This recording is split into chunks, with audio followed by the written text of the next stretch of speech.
기독교 강요 2권 제3장 부패한 사람의 본성으로부터는 정죄할 것 외에는 아무것도 나오지 않음. 첫 번째, 타락한 본성상 육체의 헛됨. 사람은 자기 영혼의 두 가지 재능들을 통해서 자기 자신을 드러내고자 할 때 성경이 사람을 지시하는 호칭들을 통해서 가장 잘 알려진다. 만약 육으로 난 것은 육이요 라는 그리스도의 말씀이 사람 전체를 묘사한 것이라면 이는 즉시 증명되는 바 사람은 매우 비참한 동물이라는 판결을 받게 될 것이다. 왜냐하면 사도는 육신의 생각은 사망이요 육신의 생각은 하나님과 원수가 되나니 이는 하나님의 법에 굴복하지 않을 뿐 아니라 할 수도 없음이라 라고 증언했기 때문이다.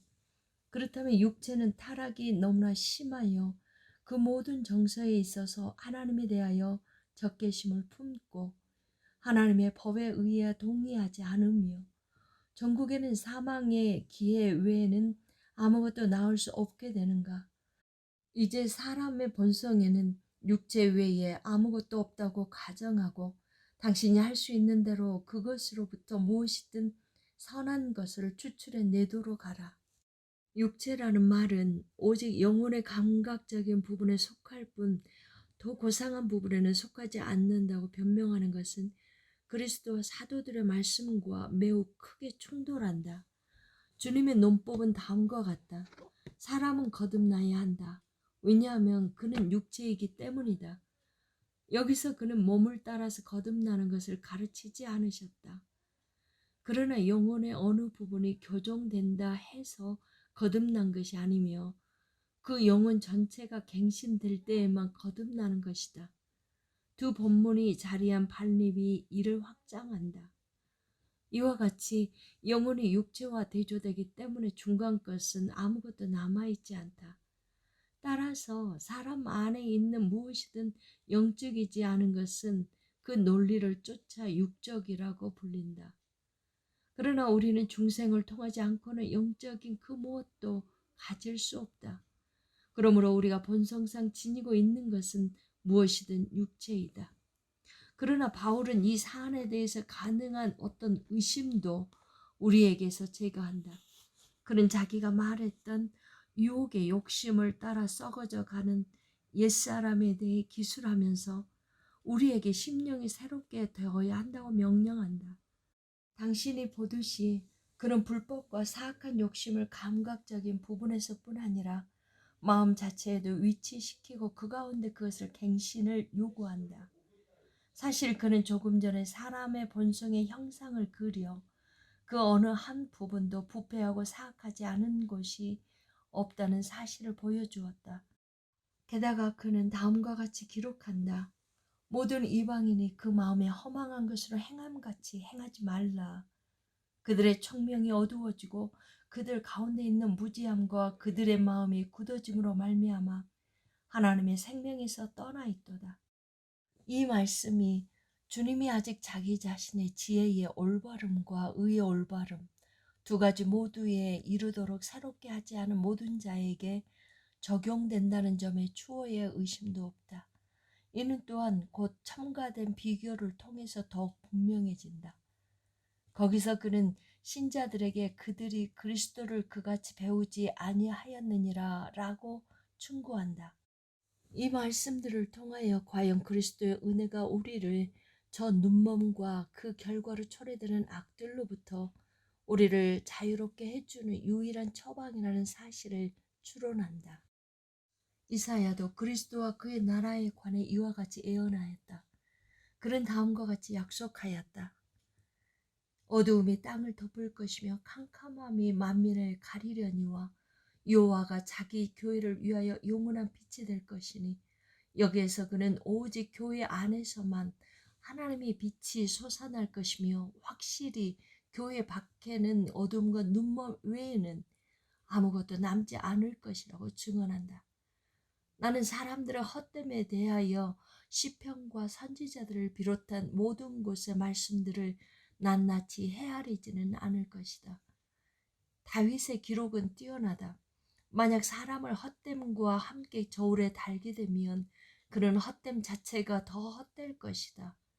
사람의 천성으로부터 나온 모든 사상이 어리석고 하찮고 비정상적이고 사악하다고 조롱을 받을 때 그 천성은 둔중한 창의 일격을 당하게 된다. 두 번째, 로마서 3장에서 전하는 인류의 타락상.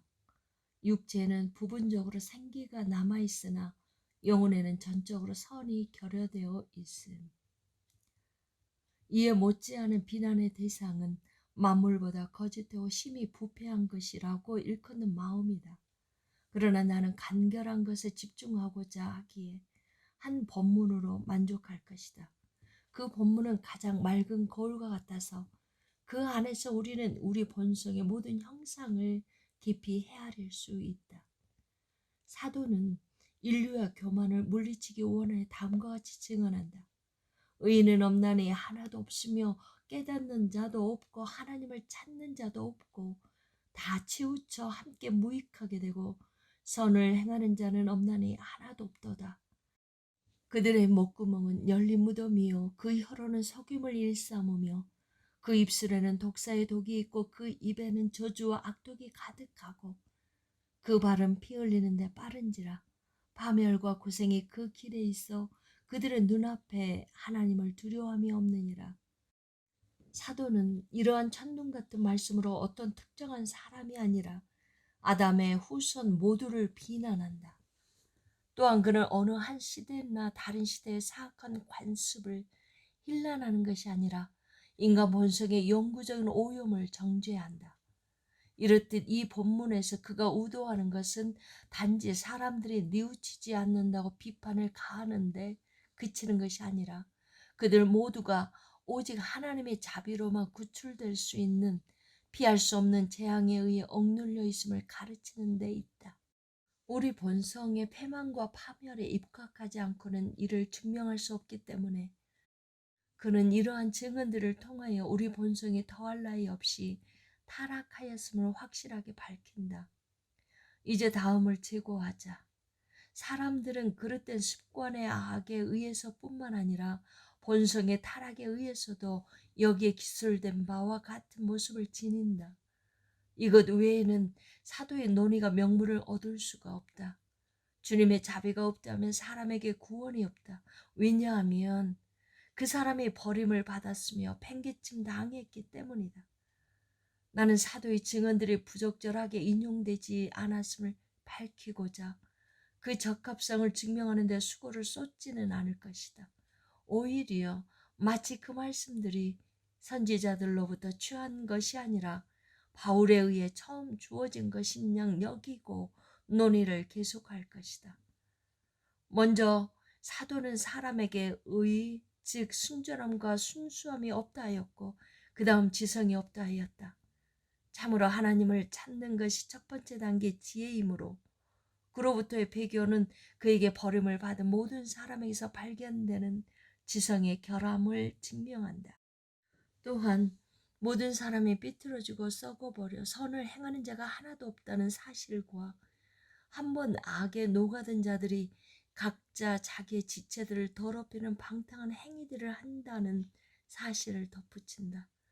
마지막으로 그들에게 하나님에 대한 두려움이 결여되어 있음을 그는 증언한다.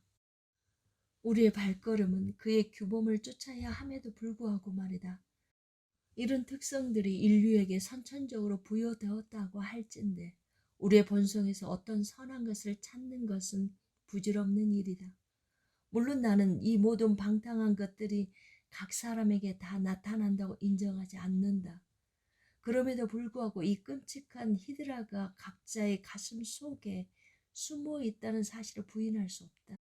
왜냐하면 몸은 스스로 병인과 병원을 키워갈 때 비록 고통이 아직 활개를 치지 않더라도 건강하다고 할 수 없는 것과 마찬가지로 영혼도 그토록 많은 악의 질환으로 불타게 되면 건전하다고 할 수 없기 때문이다. 그러나 몸과 영혼 사이에 이러한 일치가 있다고 해서 모든 점에서 꼭 들어맞는 것은 아니다. 왜냐하면 몸은 여하간 질병 가운데 있더라도 삶의 생기가 아직 남아있는 반면 이러한 치명적인 소용돌이에 빠진 영혼은 악들로 고생할 뿐만 아니라 전적으로 일체의 선을 결여하고 있기 때문이다. 세 번째, 하나님의 모든 사람에게 베푸시는 은혜는 각자의 본성을 억제하는 데 그칠 뿐 그것을 내적으로 정결하게 하지는 않음. 우리가 위에서 풀었던 것과 거의 같은 문제가 우리에게 새롭게 나타난다. 어느 세대에서나 본성의 지도에 의지해 전 생애 동안 덕성을 찾아 몸부림치는 자들이 존재해 왔다. 비록 그들의 관습에서 많은 과오가 지적될 수 있지만 나는 그들을 비난하지 않는다. 왜냐하면 그들은 정직에 대한 자기들의 열의를 자기들의 본성에 어떤 순수함이 있었다는 사실에 대한 증례로 제시했기 때문이다. 이러한 덕성의 값이 하나님 앞에서 얼마나 되는지에 대한 문제는 행위의 공로를 논하면서 더욱 풍부하게 다룰 것이나 여기서는 현재의 논의를 펼치는 데 필요한 한에 있어서 그것에 관하여 말해야 한다. 이러한 예들은 사람의 본성이 전체적으로 악하다고 생각하는 우리에 대해서 경고하는 것 같이 보인다. 왜냐하면 어떤 사람들은 자기 본능을 쫓아 놀라운 업적들을 월등하게 이룰 뿐만 아니라 일생 동안 가장 영예로운 삶을 영위해 가기 때문이다. 여기에서 우리는 저 본성의 오염 가운데서도 하나님의 은혜의 자리가 우리에게 없지 않다는 사실을 상기하게 된다. 그 은혜는 본성을 깨끗하게 하지는 않으나 내적으로 그것을 억제시켜준다. 만약 주님이 고삐를 늦추셔서 각자의 영혼이 유욕에 빠져 분란을 일삼도록 허용하신다면 바울이 전체 본성을 정죄하게 하는 모든 악이 참으로 자기 자신에게 적용된다는 사실을 보여주지 않는 사람은 아무도 없을 것이다. 그러면 무엇인가? 그 발은 피 흘리는데 빠르고 그 손이 강도와 살인으로 더럽혀지며 그들의 목구멍은 열린 무덤이요 그 혀로는 속임을 일삼으며 그 입술에는 독사의 독이 있고 그 일은 쓸모없고 사악하고 썩고 죽었으며 그 마음에는 하나님이 없으며 가장 깊은 곳이 타락하였으며 그 눈은 술책을 살피고 그 마음은 험담을 일삼는데 부풀어 오른 한마디로 모든 부분이 무한한 방탕을 일으키는 자들의 수에서 당신은 죄되는가? 모든 영혼은 그 무엇을 막론하고 사도가 담대히 선포하는 이 모든 역겨운 곳에 예속된다고 할 것인가? 만약 주님이 사람의 유욕이 자기 성향대로 방황하도록 허용한다면 무슨 일이 일어날지 확실히 우리는 보게 될 것이다. 어떤 미친 짐승도 이같이 광포하게 날뛰지는 않을 것이며 아무리 빠르고 거친 강이라고 해도 이보다 더 흉흉한 물결을 일으키지는 않을 것이다. 주님은 자기에게 속한 택함 받은 자들에게는 이런 질병들을 고쳐주신다. 그 방법에 대해서는 곧 설명할 것이다. 그러나 다른 사람들에게는 그들이 날뛰지 않게끔 억제하는 것이 모든 것을 지키는 데 유익하다고 예견하셔서 단지 굴레만 씌우신다. 그리하여 비록 그들 대부분은 자기들의 불순함을 숨길 수 없음에도 불구하고 일부는 부끄러움 때문에 또 일부는 율법에 대한 두려움 때문에 가책을 느껴 온갖 더러운 것들에 부지불식간 뛰어드는 일을 자제한다. 그리고 어떤 사람들은 정직한 삶의 방식을 유익하게 여겨서 어느 정도만 불순함을 갈망하고 또 어떤 사람들은 비범하게 두각을 드러내는 가운데 자기들의 어미를 내세워 다른 사람들이 의무를 다하도록 제지하기도 한다. 이와 같이 하나님은 자기의 섭리로 본성의 사악함에 재갈을 먹이셔서 그 본성이 행위로 분출되지 않도록 막으신다. 그러나 그것을 내적으로 깨끗하게 하지는 않으신다.